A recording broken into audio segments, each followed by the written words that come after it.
but it's all about the Hobart City Centre, how we can make it more appealing, more attractive to everybody in the family, not just older people, not just adults who might want to sit down and have a coffee, but for younger people who want to be able to do things.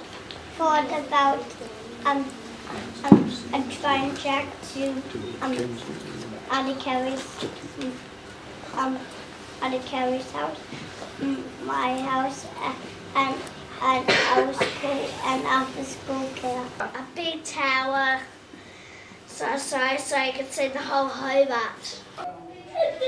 Putting a circle and then some wooden boats can go around.